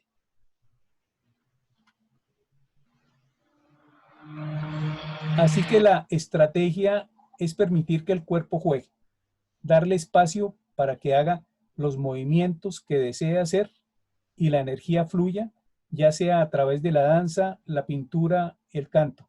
Esto tiene, digamos que quienes más han desarrollado esto del trabajo del cuerpo a través de la danza, es una norteamericana, se me olvidó el nombre de ella. Todorov. Sí, señora. ¿Cómo es? Joan Chodorov. Sí. Pero esa norteamericana ha trabajado mucho en Argentina con lo que se ha llamado el movimiento auténtico. La técnica se llama el movimiento auténtico y es el trabajo de esta manera como lo plantea Marion Goodman. ¿Sí? Son dos formas casi que independientes. Por un lado, Joan Chodorov y por otro lado, Marion Goodman, llegando casi a las mismas conclusiones con técnicas un poquito diferentes, ¿no? Entonces, el instinto atrofiado es capaz de contactarse con las imágenes curativas de la psique que pueden aparecer en los sueños. Ahí el vínculo también con los sueños. Y es que liberar el cuerpo en un movimiento o juego espontáneo activa lo inconsciente de modo similar a como lo hacen los sueños. La ventaja del movimiento del cuerpo es que la mujer se transforma en agente participante de sus propios sueños. Es decir, que el movimiento del cuerpo puede acercarse más a la realidad del sueño. Y ahí está como ese vínculo de lo corporal también con lo onírico, ¿no? Y vamos ahora con la otra técnica que ella propone sin proponerlo, porque es que la menciona a lo largo de su libro, y es el análisis de los sueños. Y es que Goodman cree que el cuerpo se manifiesta en cada sueño si se aprende a leerlo psicológicamente. El sueño puede decir exactamente, dice ella, ¿no? Puede decir exactamente cuál es el problema en el cuerpo. Dice que ella, aún antes que un médico pueda haberlo diagnosticado, que la imagen no suele venir como una imagen del cuerpo, sino en forma simbólica, como un coche, como una casa, como un árbol, que a menudo el alma se manifiesta como una planta o un árbol que se rompe o que está de alguna manera en peligro, que primero se debe identificar la imagen de un sueño positivo y luego se la lleva al cuerpo a través de la imaginación. Y aquí viene un poco de nuevo, por eso traje otro ejemplo, porque es lo que mencionaba Eduardo acerca también de la respiración, ¿no? Menciona Juan Carlos, que... perdón. Sí, cuenta. Perdón, una pregunta. ¿Ese trabajo con el cuerpo también es realizado con el varón? ¿En la terapia se utiliza también para que el varón entre en... Okay. Sí, también cuando han venido, aquí vinieron algunas argentinas, porque nosotros en el proceso de entrenamiento, cuando estábamos formándonos como analistas junguianos, compartimos bastante, íbamos a Argentina y ellos venían acá, y me acuerdo un trabajo que tuvimos con una de ellas, y eran, claro, hombres y mujeres. Participan mucho menos los hombres, aún los analistas, en ese tipo de talleres, porque hay un rechazo de los hombres al cuerpo, al trabajo con el cuerpo. Sí, es como, lo sienten como muy, muy femenino. Pero precisamente, perdón, ahí es donde se reconcilian con lo femenino, y al integrar esa parte femenina, sueltan esos rasgos tan autoritarios y rígidos que a veces causan tanto dolor. Entonces creo que es una manera hermosa de reconciliarse con lo femenino, ¿no? Cuando el hombre logra soltarse, como que puede lograr entregar su cuerpo, puede establecer también una relación diferente con, por ejemplo, con su hijita, con la niña, con su hijita mujer, ¿sí? Entonces se torna diferente la relación, puedo darme el permiso más de abrazar, de besar, o hasta con el mismo varón, ¿no? Por la idea también de que no puedo abrazar o besar al varón, ¿no? Lo voy a dañar, ¿sí? Entonces creo que es una manera linda de reconciliarse, ¿no? Con lo femenino. Claro, claro. Yo me acuerdo... ahí es, perdón, es con el ánimo, se me confunden, ánimos o ¿cómo es en el varón? En los varones tenemos nuestra parte femenina es el ánima, y en las mujeres la parte masculina es el ánimos. Sí. Ok, gracias. Sí, perfecto. Y fíjate que tiene razón con eso, y es...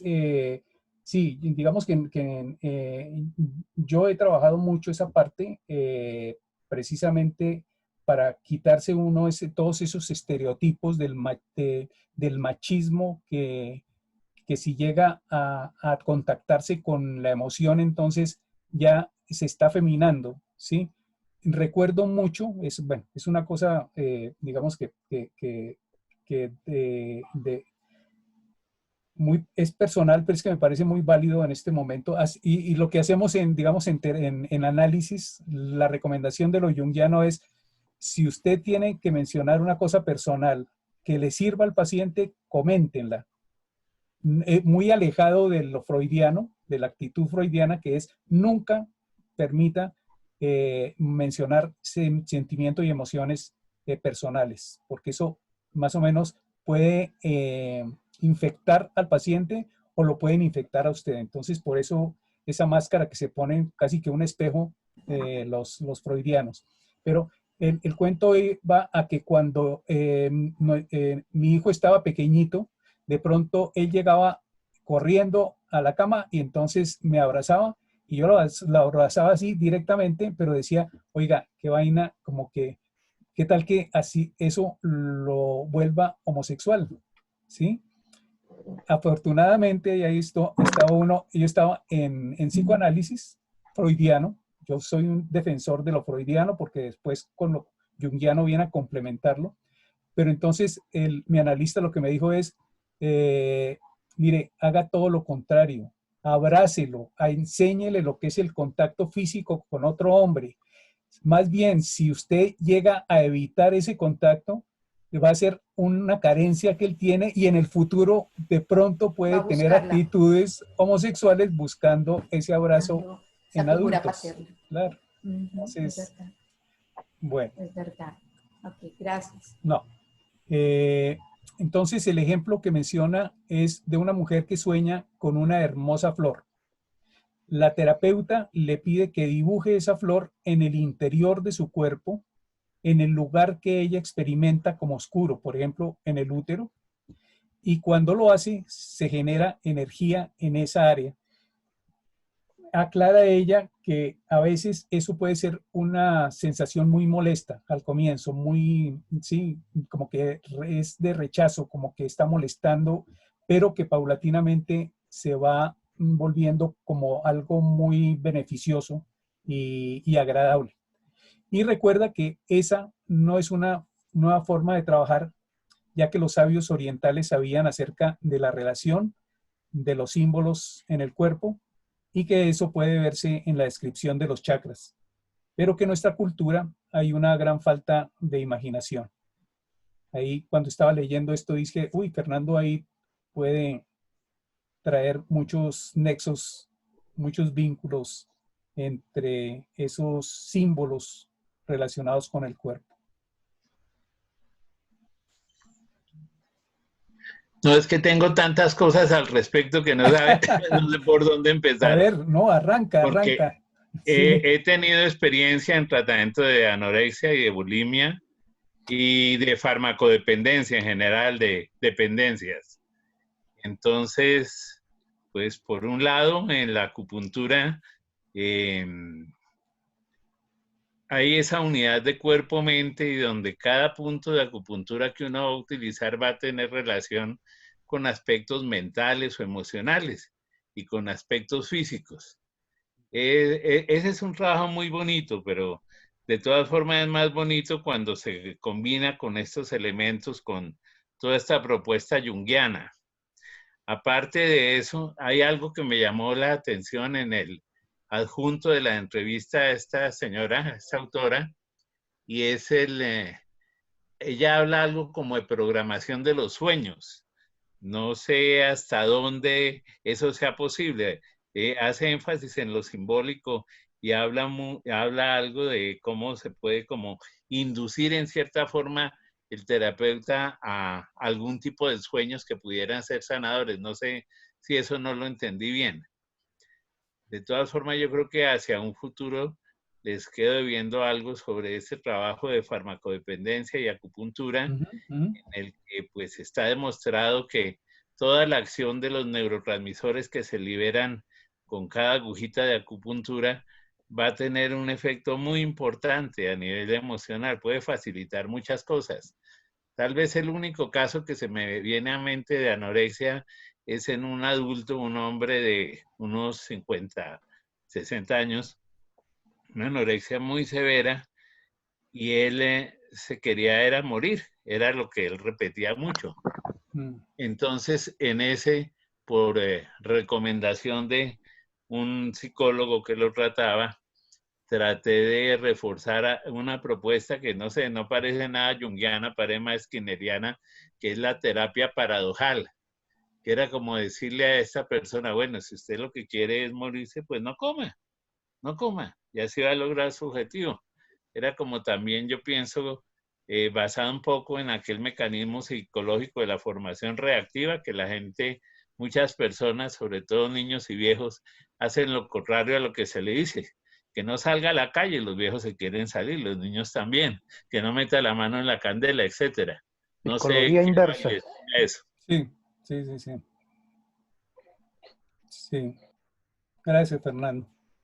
Sí, sí, yo creo que ahí hay muchos nexos, sobre todo en esto de la simbología del cuerpo, ¿no?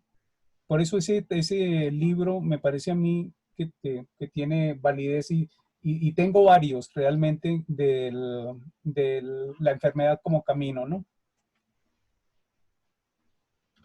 Bueno, y este es la otra técnica recomendada por ella, y es que se puede complementar el trabajo terapéutico pidiendo que la paciente lleve un diario, el cual puede ser una oportunidad para la autorreflexión.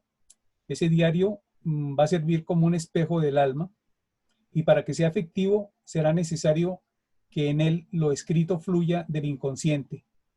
Y ese ejercicio es fundamental para reconocer aquellas partes de la paciente que han estado inconscientes y que ha estado entonces ella evitando.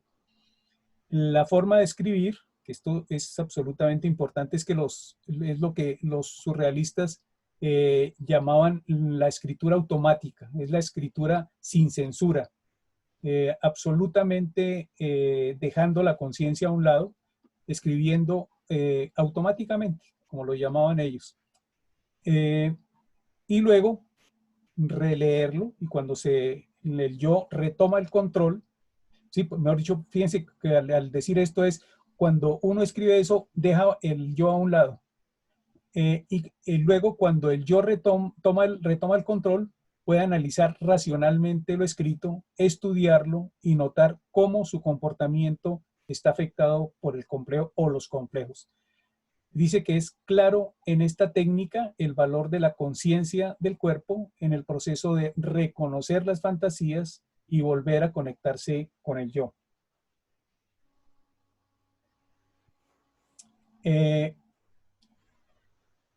Y finalizo con esto que, como les digo, no sabía hasta dónde extenderme, pero me pareció como un aspecto que, sobre todo, que se complementa con este libro que estoy también releyendo de este austríaco que yo les decía, que él se llama Whitman, Edward Whitman, y que va exactamente tiene los mismos planteamientos que les voy a comentar, y es la hipótesis tanto de ella como de otros junguianos acerca del llamado retorno de la diosa, y es el retorno de una nueva visión cíclica de la vida.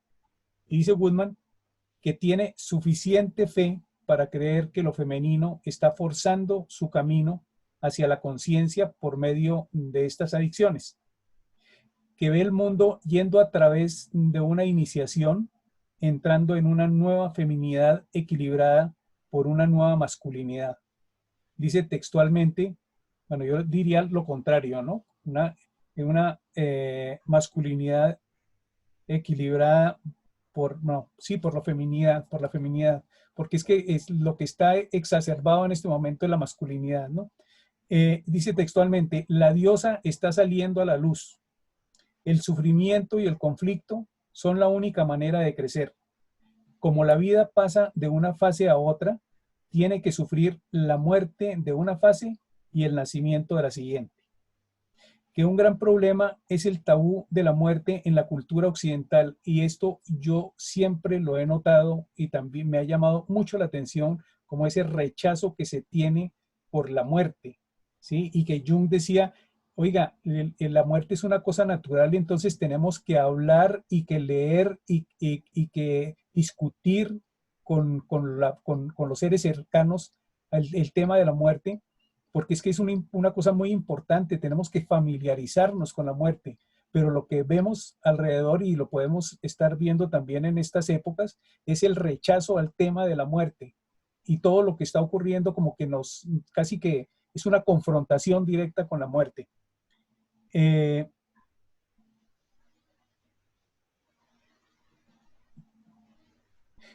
la gente simplemente no quiere que las cosas mueran, y que simbólicamente tienen miedo a dejar ir lo viejo y a seguir adelante con lo nuevo. Entonces es aceptar no solamente la muerte física, sino la muerte simbólica, ¿no? Que la verdadera mujer sabe que la vida es cíclica. La mirada femenina tiene el gran potencial de traer al mundo una nueva visión de la evolución cíclica de la vida. Dice ella, es todo lo contrario de tratar de ejecutar esa línea recta de perfección y de éxito y de exigencia que ultraja tanto el cuerpo que éste termina vengándose. Que estamos ante un problema cultural generalizado que necesita una solución y que se requiere socialmente de una muerte y un renacimiento. Dice, lo que veo en un sentido más amplio es que el principio femenino, que durante siglos ha sido tan negado en nuestra cultura, está forzando su camino de regreso nuevamente.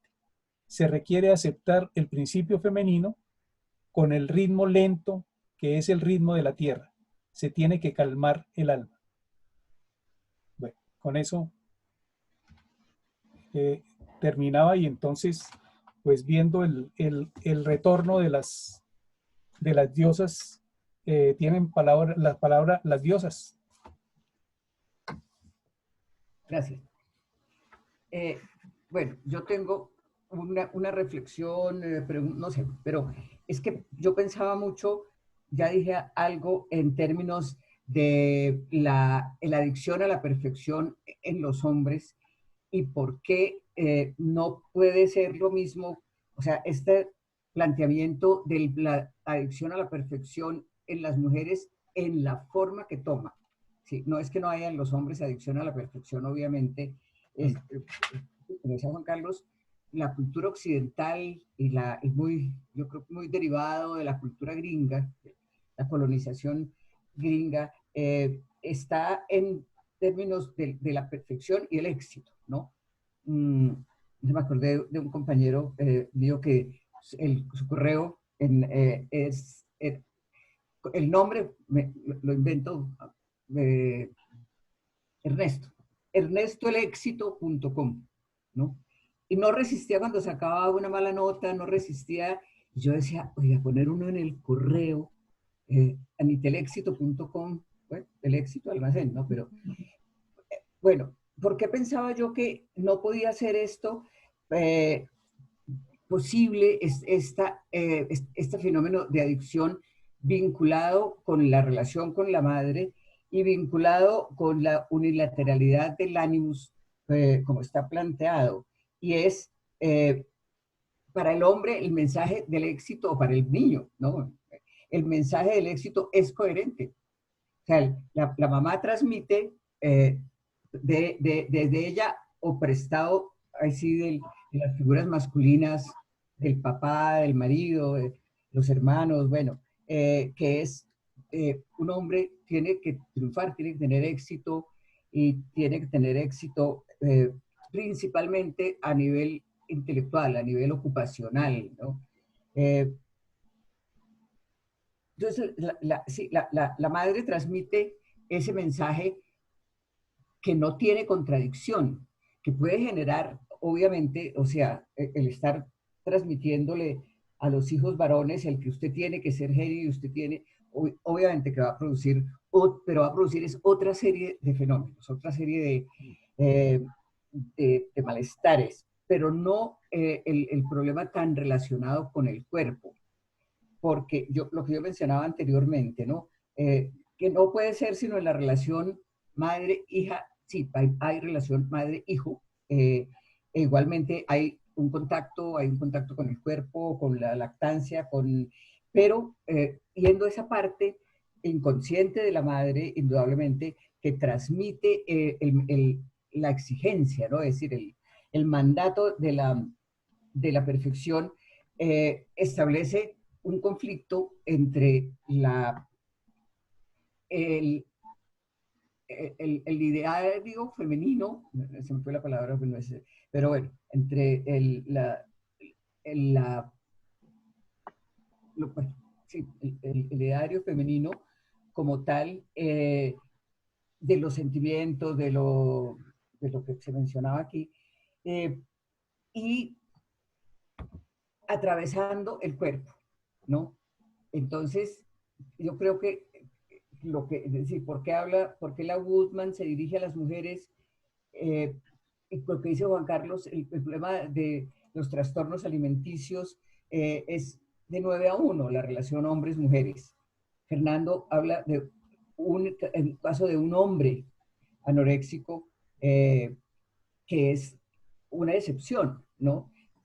Las razones, ya la parte de la historia detrás de cada uno, pues, pero me parece que en la lectura y en la exposición queda muy claro cuál es el efecto de establecer esta contradicción y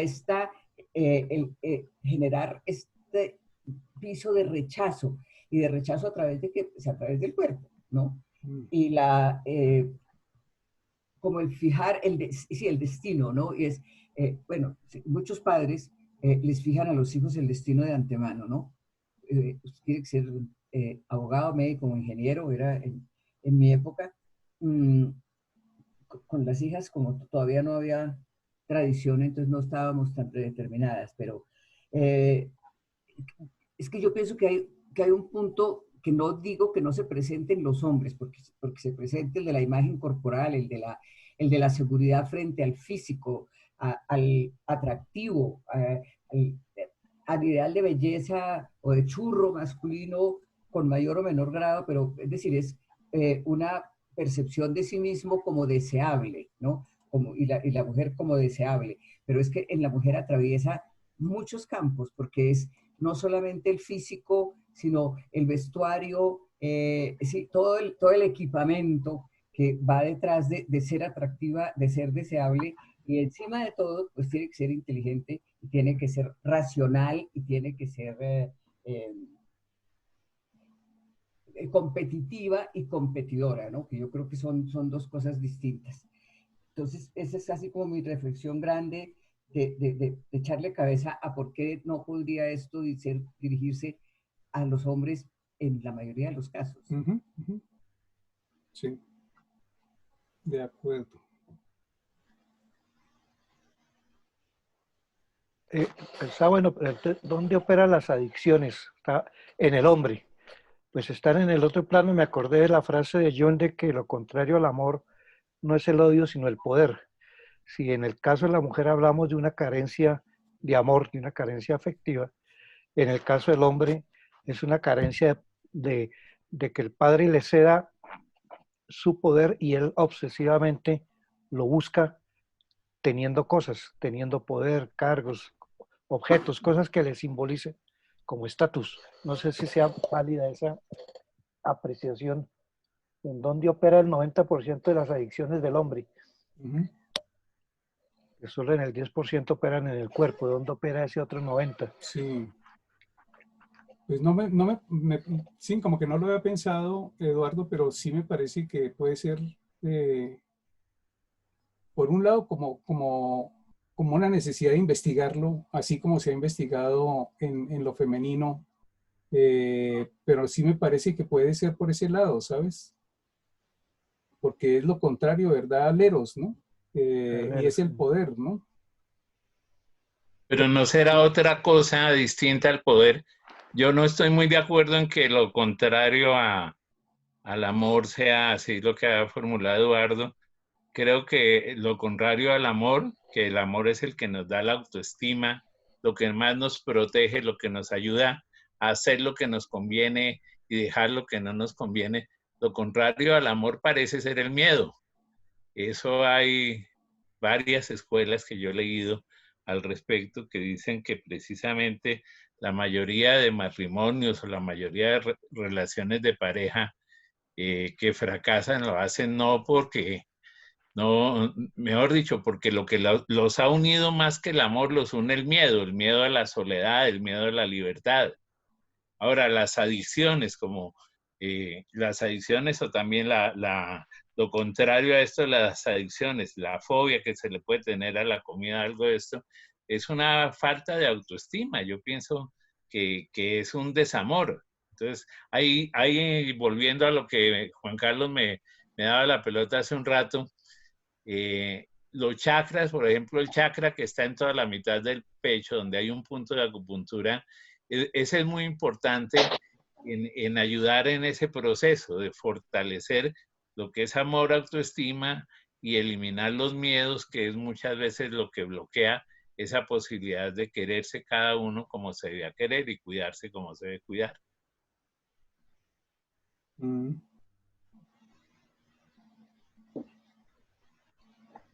Pues fíjate que es otra forma. ¿Qué? Perdona, ¿qué ibas a decir? No, contéstale a Fernando. No. Iba a decir simplemente que es otra forma de ver esa contradicción, porque es que como que ahí cada escuela tiene una teoría sobre qué es lo contrario al Eros, ¿no? Porque para Freud claramente era el Tánatos, ¿no? Era la vida y la muerte. Entonces lo contrario al Eros era el Tánatos. Uno es el vínculo y el otro es la destructividad, pero Jung, la aproximación que tiene, que para mí ha sido muy valiosa, también mirando, Fernando, relaciones de pareja, es que sí es un hecho que cuando en una pareja prima el poder, el Eros desaparece, ¿no? Y se acaban las parejas cuando hay una competencia por el poder. Y lo que decía él es cuando lo que prima es el Eros, el vínculo, la afinidad, el poder desaparece, ¿no? Pero yo te escucho y pues también es otra forma de verlo, ¿no? Es que las cosas muchas veces esas polaridades pueden coexistir en distintos planos, ¿no? Juan Carlos, no sé si interpreté mal a Fernando, pero me parece que no hay contradicción. Bueno, puede haber contradicción, pero de pronto se minimiza si tenemos en cuenta que hay por lo menos 3 clases de amor, y creo que Fernando se estaba refiriendo a otros, no necesariamente al Eros. Está el ágape, la filia, como lo llaman, o sea, el amor entre pares, y además de eso, o sea, está el amor, el Eros, ese es uno, el amor entre pares y el amor a la divinidad, digamos así. Son como las 3 capacidades amatorias que tiene el hombre. Sí. De la que estaba hablando Fernando, no, o sea, si no lo interpreté mal, no era Eros específicamente, por eso pareciera que hubiera una contradicción, pero no necesariamente. O sea, el contrario de Eros sí puede ser el instinto de muerte. No sé si el amor al que se estaba refiriendo Fernando tenga digamos, Sí, tal vez es una forma de interpretar la autoestima, que es como el amor por uno mismo, pienso yo. Exacto. Es una partecita de todo ese amor, de todo ese Eros. Sí, de acuerdo. Sí, eso sí lo aclararía, Fernando. Sí. Bueno, muchachos. Yo no sé. Sí. Una pregunta. Sí. Pensando también en este problema de lo femenino y lo masculino, pensando pues concretamente en el caso que atraviesa hoy la discusión del cuerpo femenino, de todo el conflicto en términos de los distintos rechazos, atravesarlos en el cuerpo. Pero yo te iba a preguntar, así a nivel general, la consulta masculina es una consulta porque es una consulta profesional, digamos, es una consulta de carencias en el éxito profesional, o es una consulta por carencias afectivas. porque ahí estaría, o sea, sí, toda la parte externa, los indicadores de logro, de triunfo, los ingresos que se generan, el automóvil que se tiene, etcétera, pues sí, es una parte externa de lo que podríamos llamar el poder masculino, ¿no? Y el éxito, haberse realizado exitosamente. ¿Cuánto en la consulta? Anita, discúlpeme, la interrumpo, qué pena. Otra vez está Mónica solicitando que la dejen ingresar. Ya ingresó, Listo, sí. qué pena, Anita. No, tranquilo. No, es esa la pregunta. Gracias. Bueno, sí. Anita, pero tú dices en consulta psicológica. Sí, tu experiencia Sí. terapéutica. No, sabes que en ese sentido sí no hay ninguna diferencia. Tanto hombres como mujeres consultan tanto por relaciones afectivas como por relaciones, dificultades laborales. Eso sí, yo no veo que haya como un sesgo en el tipo de aspectos por los que consulten, ¿sabes?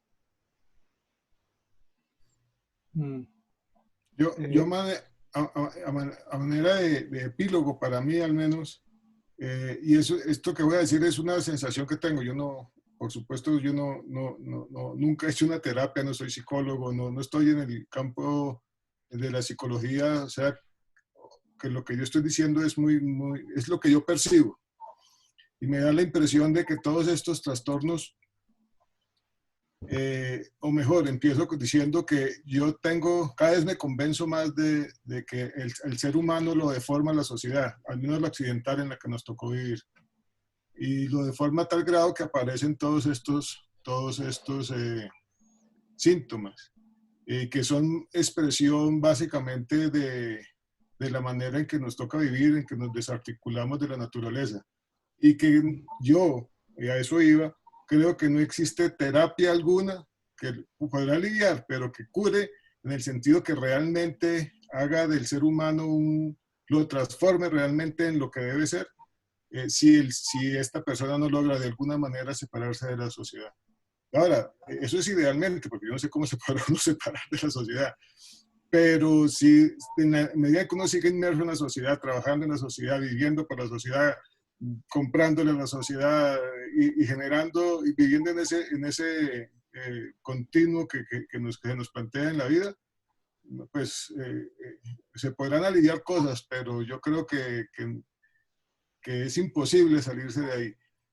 Con eso digo que estas terapias realmente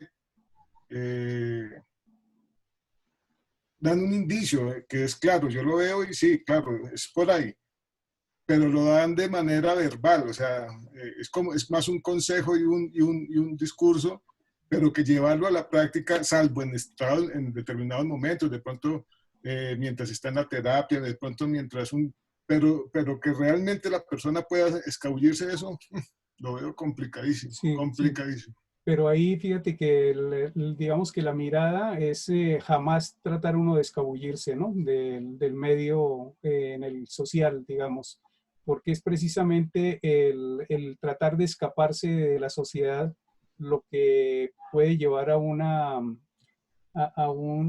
paz que no es como duradera ni es definitiva.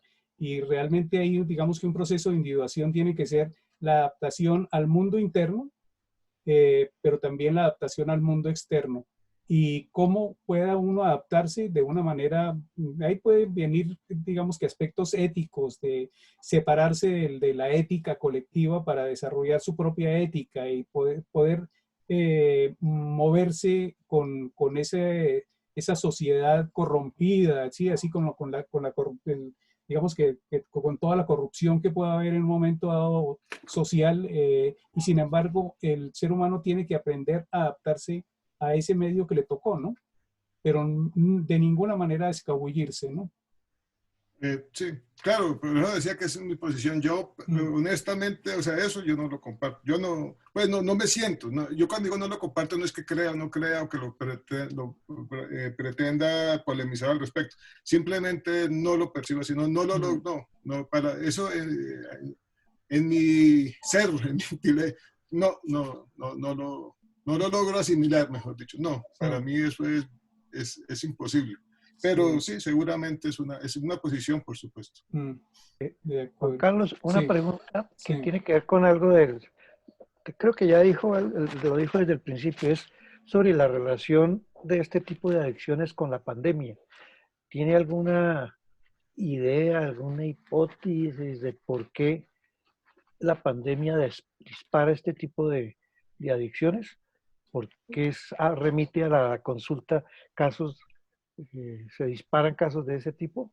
Sí, yo pienso que no es que, a ver, yo pienso que hay tendencias en las personas naturales a la comida y a la bebida, absolutamente naturales, y la pandemia y el encierro ha hecho que de una manera como muy sana está el placer de la cocina y de la comida y de poderse hacer de pronto Zoom con personas que no se han visto y entonces están tomando sus vinitos a la hora del almuerzo o celebraciones.